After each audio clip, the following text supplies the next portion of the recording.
Hello, I'm Michael Giffrere, and this is another video on how we can create music, particularly a melody, using these colored cubes.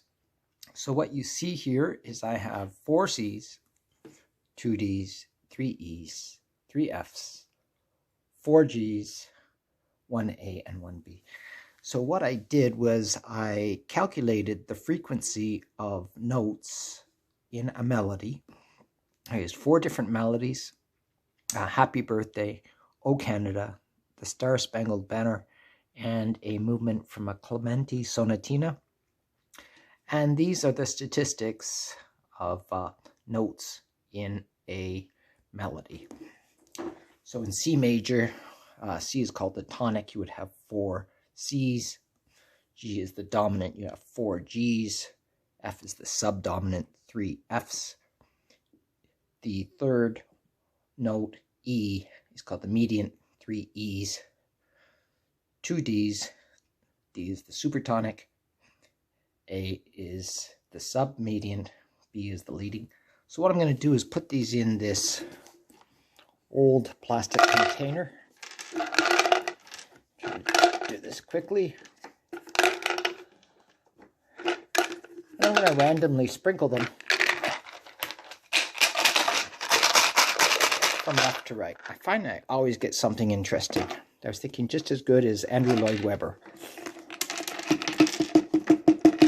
So you can decide how many. I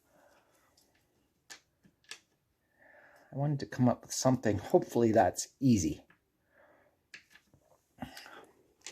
C, G, G, B, C, E, E, D, G.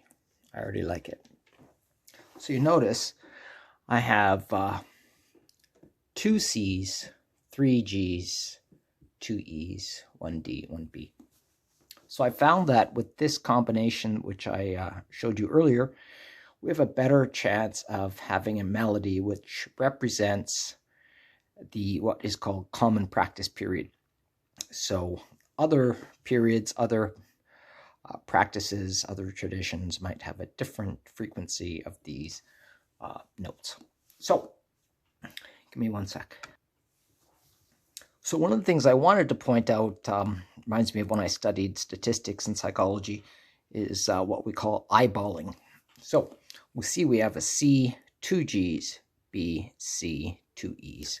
So we can break this up. Here I can decide if I want this G to be short, I move it closer.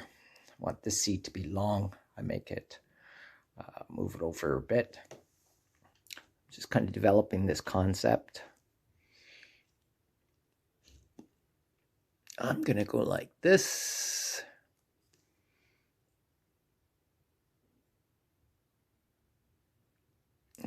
Okay, so the C will be longer, this G will be shorter, this G will be longer, shorter, shorter, longer, shorter, shorter.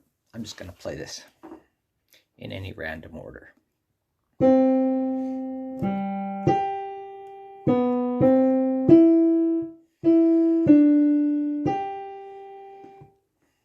I already like it. So I'm going down to G, and then the B between the octave G.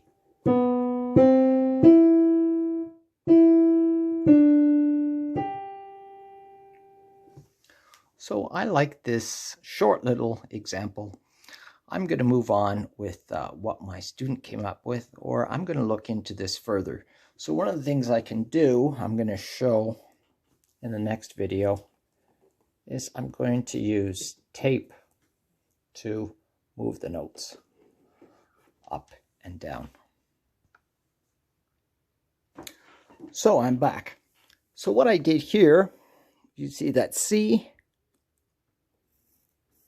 is between the 2 G's.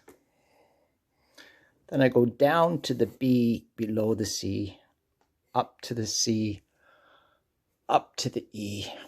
Repeat. And then back to the same G. So I'm going to play down to G,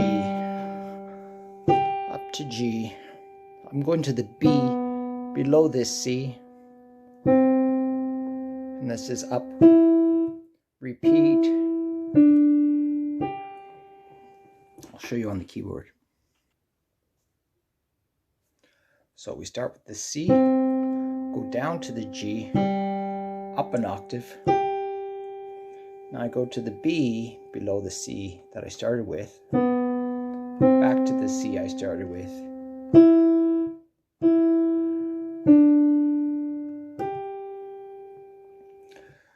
So with the cubes we saw, we can gain an understanding, what I call creative learning of the keyboard. Also, if you're a little bored with your practicing, you want to work on something new, fresh. This is actually very fresh, isn't it? We can also decide and better understand the concept of down to G, up to G. We can also better understand melody writing and the concept of longer notes.